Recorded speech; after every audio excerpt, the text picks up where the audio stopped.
마태복음 제4장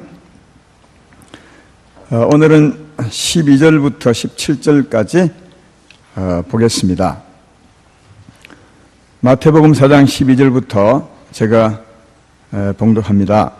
예수께서 요한이 잡혔음을 들으시고 갈릴리로 물러가셨다가 나사렛을 떠나 스불론과 납달리 지경 해변에 있는 가버나움에 가서 사시니 이는 선지자 이사야를 통하여 하신 말씀을 이루려 하심이라. 일렀으되 스불론 땅과 납달리 땅과 요단강 저편 해변길과 이방의 갈릴리여, 흑암에 앉은 백성이 큰 빛을 보았고 사망의 땅과 그늘에 앉은 자들에게 빛이 비쳤도다 하였느니라. 이때부터 예수께서 비로소 전파 이르시되 회개하라, 천국이 가까이 왔느니라 하시더라. 아멘. 오늘은 회개하라, 천국이 가까웠느니라, 마태복음 6번째 시간입니다. 한번 여러분에게 서로 한번 물어보면 되겠습니다. 자신에게 묻는 마음으로 성도님은 구원을 받았다고 생각하십니까? 이렇게 한번 물어보십시오. 서로 인사 왜 인사 안 하시라니까요. 성도님은 구원을 받았다고 생각하십니까? 2층에도 아들, 딸에게 묻기는, 그때는 아들아, 이렇게, 딸아, 이렇게 물으시면 좋겠네요. 다르게 물으면, 이런 말은 좀 그하지만, 지금 돌아가셔도 천국 갈 수 있겠습니까? 이렇게 묻는 말 같습니다. 여러분에게 한번 물어보십시오. 내가 구원을 받은 것 같은지, 아니면 오늘 돌아가셔도, 이 세상을 떠나도 천국 갈 수 있는지, 한번 자문해보고 오늘 말씀을 들으시면 좋겠습니다. 요즘 금요기도회 때 말씀드린 바 있지만 제가 우리 교회는 아니지만 서울에 매일 밤 10시 되면 전화해주는 분이 있습니다. 암 사기이고 천주교 다녔었는데 하나님 믿도록 기도하는데, 그분의 가장 큰 소망이 뭐냐? 목사님, 정말 내가 하나님의 자녀가 됐으면 좋겠습니다. 구원을 받았으면 너무너무 간절해요. 그렇게 간절할 수 없어요. 그래서 제가 보기에는 구원 받은 것 같아요. 그렇게 간절한 믿음이 있기 때문에 당신은 구원 받은 것입니다. 그런 말씀을 해 주었는데, 여러분, 죽음 앞에 서면 가장 간절한 소망이 뭐냐? 병 낫는 것이 아니에요. 내가 지금 죽으면 천국 갈 수 있겠는가? 하나님 앞에 설 수 있겠는가? 그것이 가장 큰 소망입니다. 죽음 앞에 있는 사람에게는. 그리고 이 땅에 살 동안 얼마나 잘 살았느냐? 그것에 관심이 있습니다. 이 땅에 살 동안 얼마나 돈을 많이 벌었냐? 그건 아무 관심이 없습니다. 이런 의미에서 오늘 말씀을 한번 잘 귀담아 들어보시고, 지금까지 구원의 확신이 없으면 구원의 확신을 확실히 갖는 그런 시간이 되었으면 좋겠습니다. 회개하라, 천국이 가까우느니라, 수없이 들었던 말씀이죠. 그러니까 이런 제목을 들을 때 또 저 말씀 하시나, 이렇게 들으시면 지금 일어나셔서 가셔도 됩니다. 그런 마음으로 예배 드릴 이유가 없습니다. 똑같은 기도 제목이라도 하나님은 지금 살아계시고 지금 말씀하시니까 그 말씀을 들으시면 참 좋겠다, 그런 생각이 듭니다. 오늘 본문은 예수님이 이 세상에 오셔서 처음으로 우리 인생을 죄에서 구원하는 사역을 시작하는 말씀을 기록한 내용입니다. 예수님이 처음 사역을 시작한 곳이 가버나움입니다. 갈릴리 지역 안에 있는 가버나움 동네에서 처음 복음의 사역을 시작하셨는데, 요 전에 어떤 일이 있었냐 하면 우리가 다 말씀을 들었듯이 세례 요한에게 세례를 받습니다. 그것은 죄인으로 세례를 받은 것이 아니라 우리를 구원할 구세주로서 세례를 받았습니다. 우리 인생의 대표 같은 사람이 세례 요한이었습니다. 그래서 세례 요한에게 모든 사람이 가서 죄를 자복했죠. 우린 그때 태어나지 않았지만 하나님은 그렇게 인정하십니다. 그래서 인생의 죄를 세례 요한이 다 받아서 예수님에게 넘겨주죠. 예수님은 세례 요한의 세례를 통해서 우리 인생의 죄짐을, 여러분과 나의 죄짐을 다 넘겨받으시고 그리고 세례를 받으셨습니다. 그리고 죄를 넘겨받았기 때문에 이제는 공생의 삶을, 우리를 죄에서 구원하는 삶을 사셔야 하는데, 그 사시기 전에 하나님이 하신 일이 있습니다. 시험을 받게 하신 겁니다.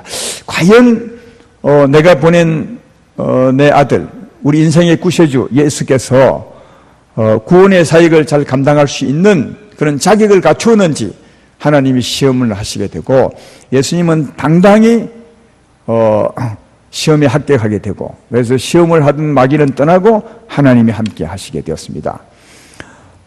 시험을 이기고 마귀는 떠나고 하나님이 함께 하심으로 어디로 돌아왔냐? 갈릴리로 돌아왔습니다.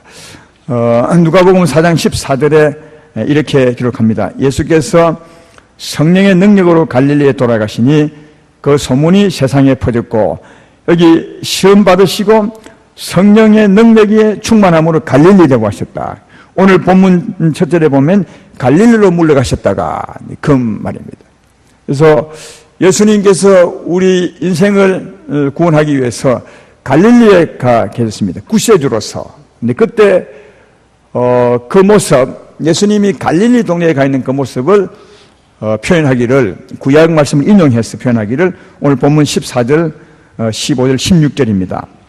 이는 선지자 이사야를 통하여 하신 말씀을 이루려 하심이라 일렀으되, 스불론 땅과 납달리 땅과 요단강 저편 해변길과 이방의 갈릴리여. 이 15절은 갈릴리 지역입니다. 16절에 흑암에 앉은 백성이 큰 빛을 보았고 사망의 땅과 그늘에 앉은 자들에게 빛이 비쳤도다 하이느니라. 갈릴리 지역에 예수님이 가 계시는데 그 모습을 이렇게 표현한 겁니다. 예, 마치 이러죠. 갈릴리 지역 사람들은 캄캄한 밤에, 온 세상이 어두운 캄캄한 밤에 다니는 사람 같았어요. 거기에 예수님이 가셨는데 큰 빛으로, 한번 생각을 해봐요. 큰 빛으로. 성경에 예수님을 가리켜서 큰 태양 같다는 표현을 많이 합니다. 의의 태양, 큰 태양. 그러니까 갈릴리 지역은 온통 캄캄한 어두운 밤, 사람들도 새까맣고, 그리고 그 어두운 밤길을 다니는 사람 같았는데 예수님은 마치 큰 태양처럼 거기 갔다는 거예요. 이 모습은 육으로 보는 모습이 아니에요. 영적으로 보는 눈이죠. 보는 모습이죠. 육으로 본다면 그 동네 사람들은 여전히 태양 아래 그냥 사람들이 다닐 것입니다. 그리고 예수님도 그 중에 한 사람이 되겠죠. 그러나 영적으로 보면, 하나님의 눈으로 보면 갈릴리 지역 사람들은 온통 마치 밤처럼 캄캄한 가운데 새카만 사람들이 다니는 모습과 같고, 예수님은 큰 빛으로 거기에 가 계시다는 겁니다. 그러면 예수님이 갈릴리 지역에 갔을 때 왜 그 동네 사람은 캄캄한가? 꼭 밤에 다니는 새카만 사람처럼 한 모습으로 표현하고 있는가? 그 이유는 16절에 그 원인을 설명하죠. 흑암에 앉은 백성이 큰 빛을 보았고 사망의 땅과 그늘에 앉은 자들에게 빛이 비춰도다, 그렇게 말합니다. 그러니까 뭔가 흑암의 권세를 잡은 자가, 사망의 권세를 잡은 자가 그 지역을 덮고 있는 겁니다. 그래서 흑암의 그늘 아래 사는 사람들을 사망의 땅에 앉은 사람들이라고, 사망의 땅에 사는 사람들이라고 그렇게 표현하고, 더 구체적으로는 사망의 세력을 잡은 자가 사망으로 그늘 지은 겁니다. 사람들의 마음을 사망으로 덮은 거죠. 그늘 지었다는 말은 덮은 거죠. 근데 영적인 세력이니까 마음을 이제 덮고 있는 모습이다. 그래서 그 동네 사람들이 캄캄하고 또 어둡게 다닌다고 표현하고 있습니다. 그리고 성경은 그 사망이, 히브리서 2장 14절에 보면 그런 모습을 잘 표현해주고 있습니다. 거기 보면 자녀들은 헬과 육에 속하였으며 그도 또한 같은 모양으로 헬과 육을 함께 지니시면, 여기 그는 예수님을 말합니다. 그 다음에 죽음을 통하여 죽음의 세력을 잡은 자 곧 마귀를 멸하시며, 여기 이제 새로 번역된 곳은 죽음이라 표현했는데요, 전에 성경은 사망이라고.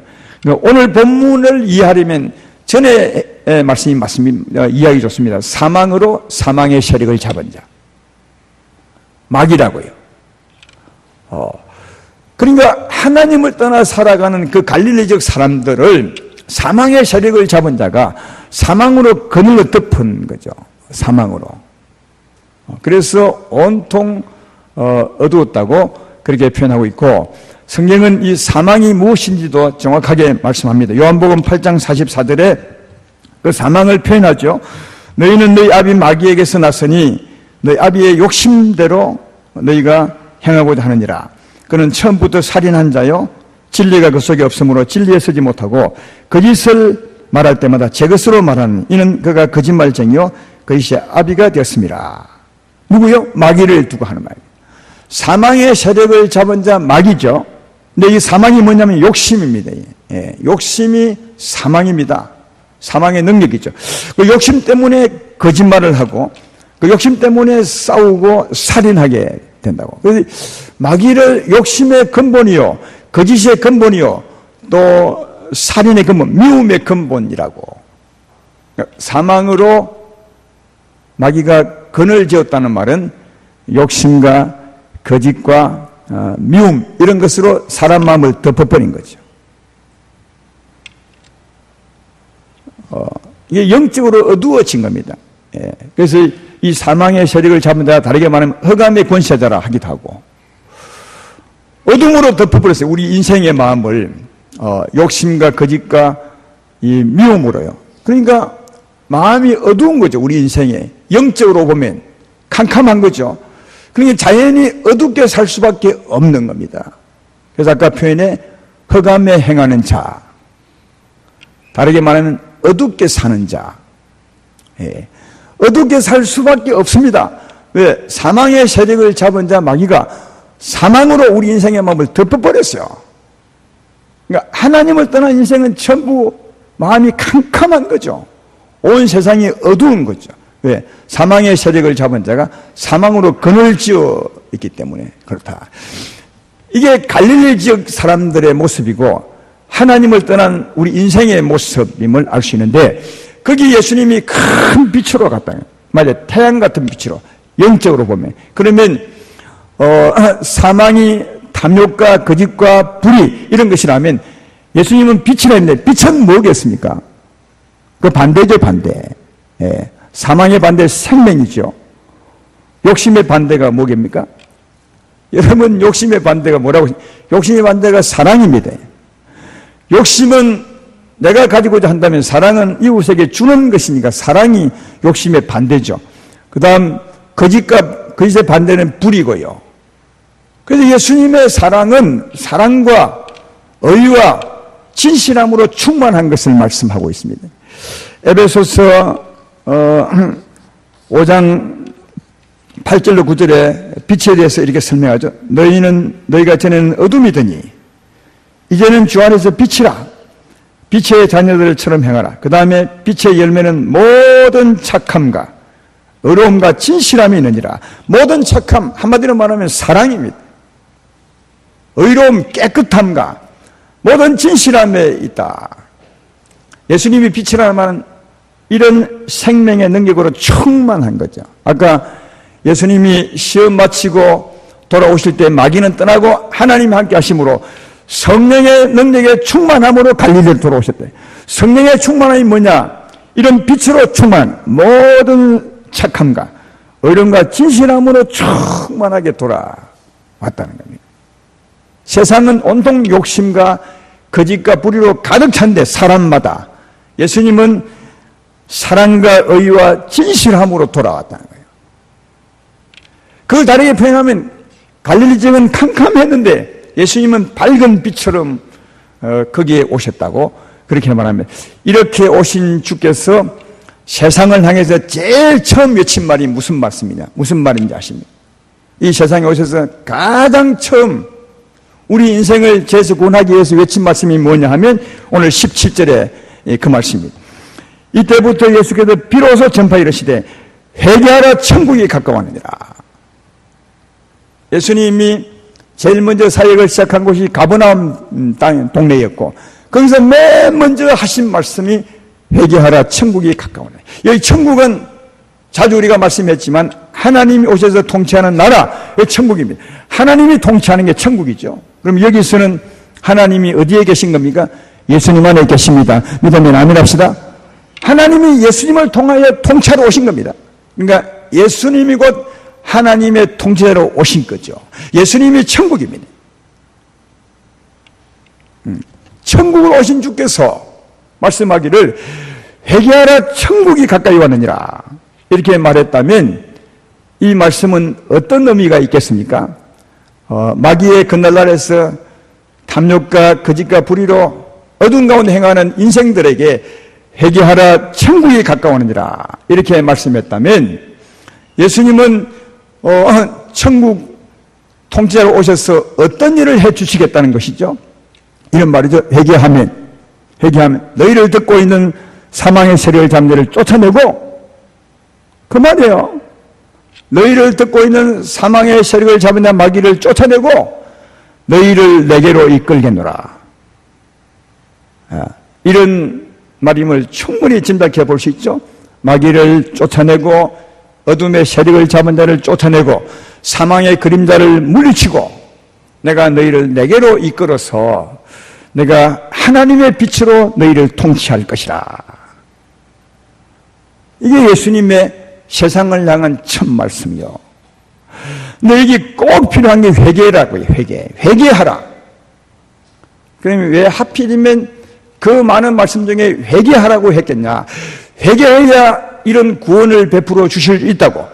너희를 듣고 있는 사망을 쫓아내고 내가 너희를 이끌 수 있다고 그렇게 말씀했겠냐? 왜 회개가 중요하겠습니까? 이건 생각해 보면 너무 쉽게 이해할 수 있는 겁니다. 생각해 보십시오.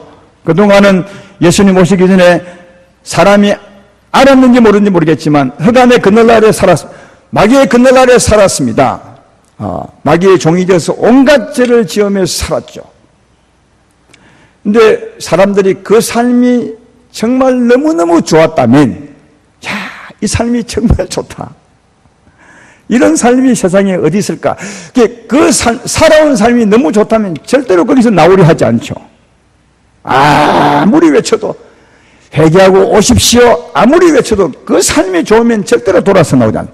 나는 여기가 좋사오니 이렇게 살겠습니다. 그래 합니다. 그러나 살아오는 동안 그 삶이 너무 싫고 너무 힘든 사람들은 그 삶을 벗어버리고 누군가에 돌아서기를 원할, 거기서 나오기를 원할 것입니다.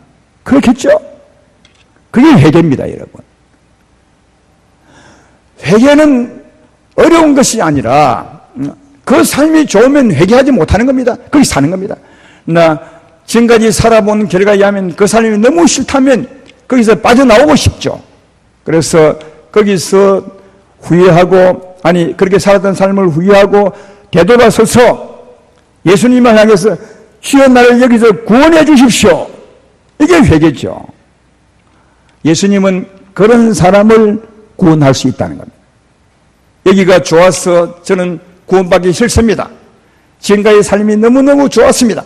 이런 사람들은 절대로 구원할 수 없는 것은, 본인이 나오기 싫다는데 어떻게 구원해요? 그러나 지금까지 삶이 너무 싫고 힘들었습니다. 여기서 정말 빠져나오기를 원했습니다. 주여 내가 돌아서서 주께로 오니 나를 구원하여 주십시오. 이게 회개입니다. 이런 사람을 구원할 수 있다는 겁니다. 그래서 회개하라. 내가 너희를 거기서 구원해 주리라. 그렇게 말씀할 겁니다. 이게 우리 교회 얘기면 제가 얘기 못하는데 제가 서울에 있을 때 실제로 있었던 얘기라 이 말씀 예를 들 수 있겠습니다. 교회 옆에 살았던 어떤 집사님이십니다.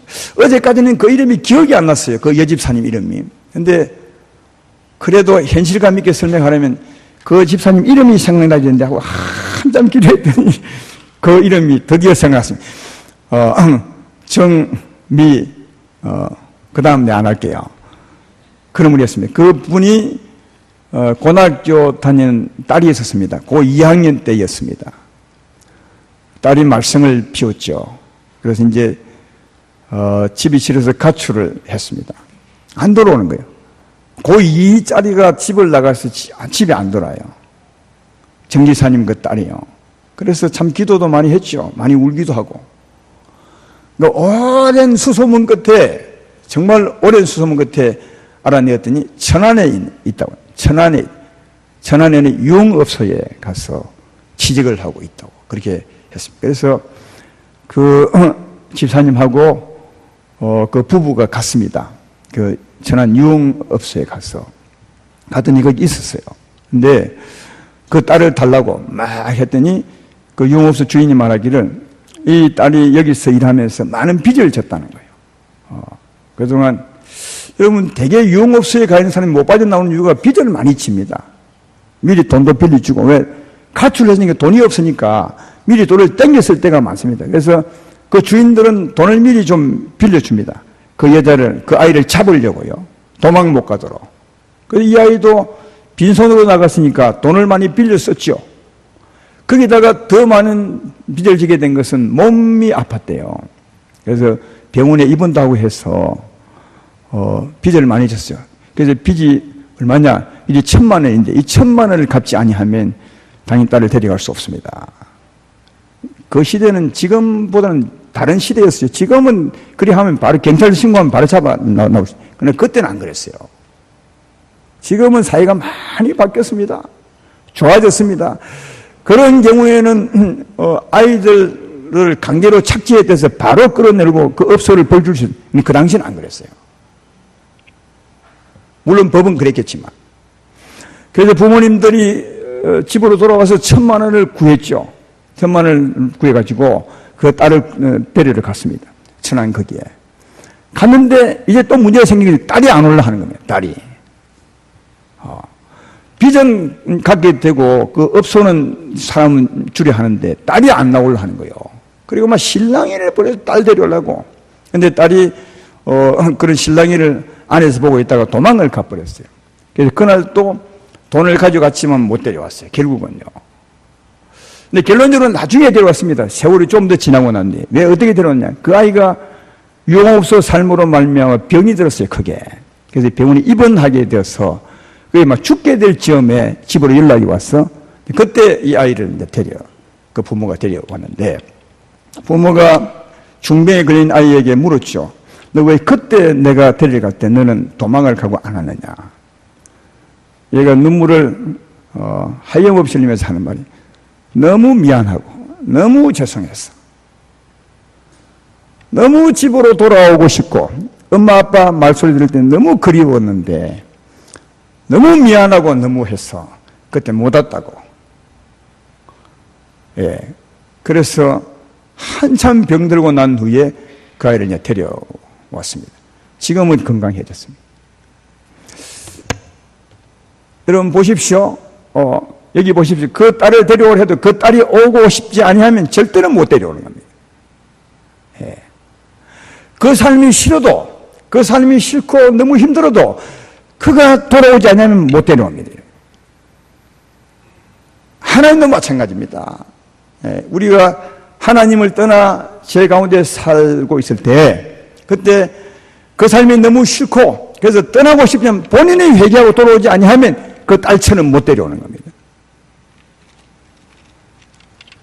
오늘 이 말씀은 반드시 회개하셔야 하나님이 찾을 수 있습니다. 왜? 회개라는 말 그 삶을 버리고 싫어버리고 나오는 겁니다. 그런 사람을 구원할 수 있지. 그 삶이 좋다고 거기 있는데 어떻게 데려나올 수 있습니까? 그리고 그 삶이 본인 보다 싫고 그래도 본인이 회개하지 않으면 그 딸처럼 못 데려오는 겁니다. 오늘 이 말씀은 갈릴리 얘기가 아니에요. 우리에 대한 하나님을 떠나서는 인생의 얘기요. 우리 자신들의 얘기라니까요. 그래서 우리 자신들이 생각해 보셔야 돼.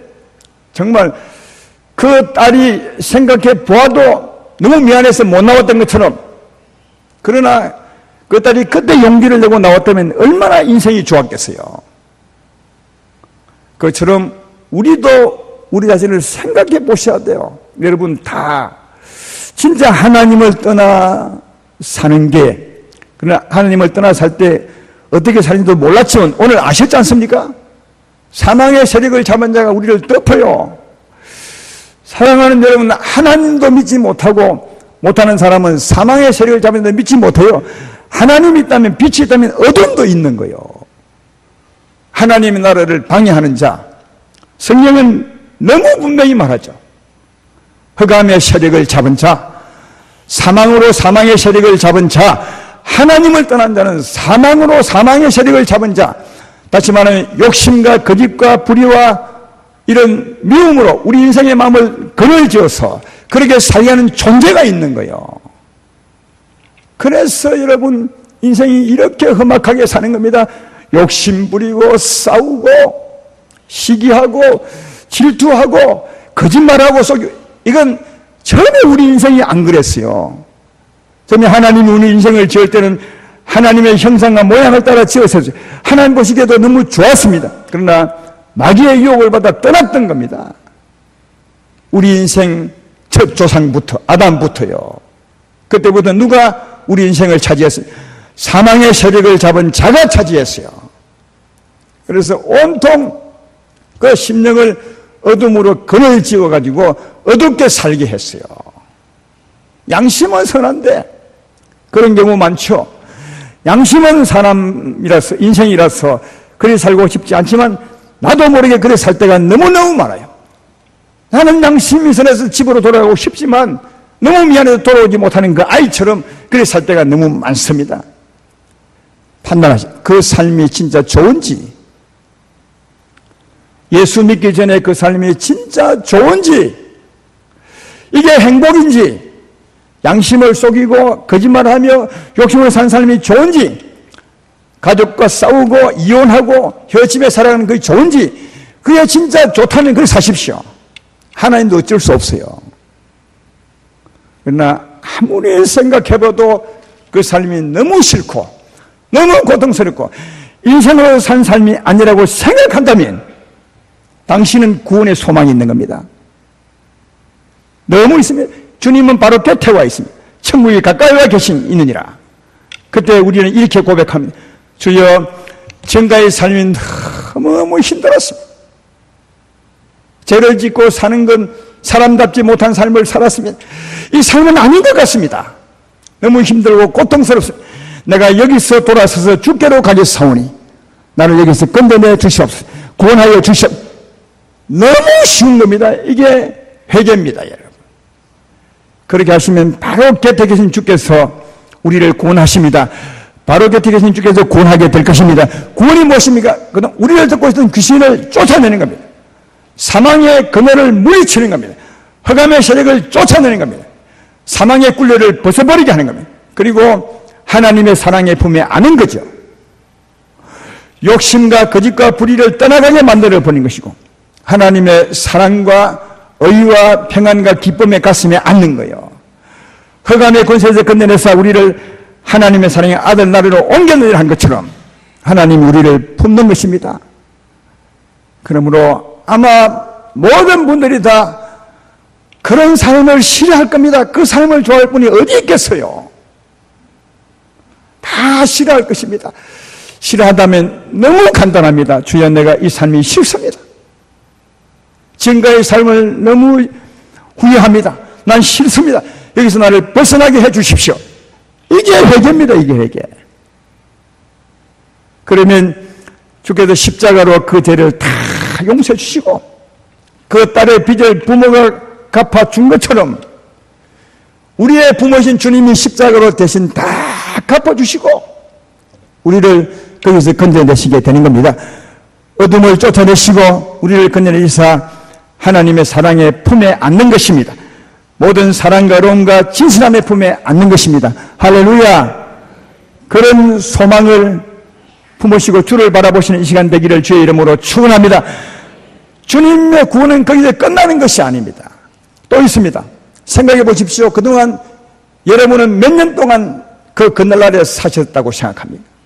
아니, 아직도 구원받지 않았다면 지금 몇 년 동안 사신 겁니까? 태어나서부터 지금까지. 아마 수십 년 동안 흑암의 그날날에 살았죠. 그러면 흑암의 그날날에 하루만 살아도 흔적이 남을 텐데 얼마나 더러운 흔적이 많이 남아있겠습니까? 우리의 심령에 사망으로 우리 마음을 덮었으니까 이 심령에 죄의 걸음이 탐욕과 거짓과 불의의 걸음이 가득 있는 거죠. 죄지은 더러운 흔적이 남아있습니다. 그래서 마음이 병들고 그뿐입니까? 육체도 병들고 그게 그 그날에 살았던 흔적입니다, 여러분. 그러면 주님이 먼저는 사망의 세력을 쫓아내시고 하나님 품에 안으신 후에 그 흔적을 씻어내는 겁니다. 더러운 죄를 전부 씻어내시고 우리 영혼을 치료하시고 육체도 치유하시고 그래서 흔적을 다 지우시고 하나님의 아들로 세워주는 거죠. 오늘 본문 뒷부분을 보면 주님이 그렇게 하시는 것을 볼 수 있습니다. 23절을 보십시오. 오늘 본문 뒤에 23절에 보시면 예수님의 구원의 사역을 설명하죠. 예수께서 온 갈릴리에 두루 다니사 그들의 회당에서 가르치시며 천국 복음을 전파하시며 백성 중에 모든 병과 모든 약한 것을 고치시니, 보십시오. 이거는 그 후유증을 고치는 겁니다. 여기 보면 모든 병과 모든 약한 것, 모든 병이 뭐죠? 이 육체의 병을 말합니다. 모든 약한 것은 이 영혼의 병을 말합니다. 예. 여러분, 구원받아도 그 흔적이 얼마나 강하게 남아있으면, 흉터가 남아있으면, 구원받은 지 오래돼도 지금도 무슨 일만이면 두려움이 떠는 사람이 있습니다. 이건 하나님 안에 생긴 것이 아니라 전에 살았던 흔적이에요. 조금만 있어도 지금도 두려워 떨고 근심하고 시기하고 욕하고, 이게 예수 안에서 생긴 것이 아니라 전에 그때 생긴 흔적이에요. 흔적. 사망의 그날날에 얼마나 오래 살았으면, 얼마나 힘들게 살았으면 그 흔적이 남아있는 거예요. 아까 그 집사님의 딸 유흥 살았던 그 흔적 때문에 몸이 병든 것처럼 말이에요. 하나님을 떠나 사망의 그날날 살면 그런 흔적이 남는 거죠. 가장 많은 흔적이 죄 때입니다. 마음이 새카만 거죠. 그리고 마음이 병들고 육체가 병들어요. 그래서 주님이 그 흔적을 다 고치시는 겁니다. 그래서 24절에 보면 그 소문이 온 수리아에 퍼진지라 사람들이 모든 앓는 자 곧 각종 병에 걸려서 고통당하는 자, 귀신 들린 자, 간질하는 자, 중병자들 데려오니 그들을 고치시더라. 이 온갖 병들은 그 안에 살았기 때문이요. 이것은 그 안에 살았던 그 흔적을 주님이 지우시고 고치시고 치유하는 거예요. 가장 큰 구원이 뭐냐? 회개하고 돌아설 때 흑암의 권세를 쫓아내는 거예요. 사망의 권세를 쫓아내는 거예요. 귀신들을 쫓아내는 거예요. 제 말 이해되면 아멘 합시다. 이게 가장 큰 구원이요. 이것이 자유입니다. 이게 진짜 자유입니다. 대학교 가면 진리가 너희를 자유케 하리라. 그건 학문을 말하는데 그 학문이 자유케 하는 것이 아닙니다. 진짜 어둠의 세력에서 벗어나는 거예요. 어찌하면 회개하면요. 아름다운 교회 성도 여러분, 지금 여러분은 구원을 받으셨습니까? 이런 경험이 계신 겁니까? 구원이라면 다시 생각을 해보셔야 합니다. 흑암의 세력이 떠나가는 것입니다. 사망의 그림자가 떠나가는 것입니다. 또 있습니다. 후유증을 지우는 겁니다. 죄를 지우는 것이며, 그렇죠? 심령을 치유받는 것이며 육체도 치유받는 것입니다.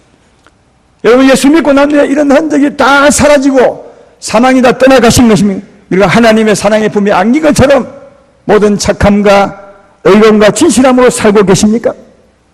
여러분 마음도 그런 것입니까? 그렇지 않다면 구원은 받았는지 모르지만 온전한 구원을 받지 못한 것 아니겠습니까?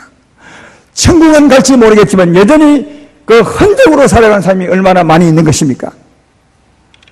주님은 그것까지도 다 고치고 새롭게 세우기를 원하고 있습니다. 따라서 우리도 주 앞에 이런 소망을 가지고 기도해야 될 것입니다. 주여, 그 삶이 너무너무 싫고 후회가 됩니다. 나는 몰랐지만 사망의 그날날에서 내가 살았어. 그 수많은 죄를 짓고 많은 사람에게 상처를 주고 살았지만 이제는 돌아서서 하나님의 통치를 받으며 살기 원합니다. 나를 구원하시고 주여 나를 주관하여 주시옵소서. 이게 회개입니다. 오늘 진심으로 이런 고백하시면 하나님이 역사합니다. 어둠을 쫓아낼 것입니다. 여러분은 하나님 품에 안게 될 것입니다.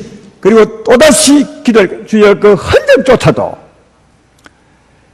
지워주시고 깨끗하게 씻어주시고 내 마음의 두려움과 근심과 걱정도 치료하여 주시고 내 몸의 병도 치료하여 주시고 그래서 구원받은 자처럼 당당히 설 수 있도록 은혜를 베풀어 주시옵소서. 이렇게 믿음으로 기도할 때 이 시간에 다른 시간이 아니라 이 시간에 주님이 그런 은혜를 베풀어 줄 줄로 믿습니다. 이미 구원받은 여러분들도 이런 면에 기도할 제목이 많이 있을 것입니다. 흔적이 얼마나 남아있는 것입니까? 지금도 그 흔적으로 살아가려 하십니까? 흔적까지도 지우셔야 합니다. 우리가 돌아서서 주께 기도한다면 은혜를 베풀어 줄 것입니다. 이 시간 우리 찬송 후에 기도할 때 그런 간절한 소망으로 기도하셔서 진짜 정말 구원받고 살아가는 복 있는 모두가 되기를 주의 이름으로 축원합니다.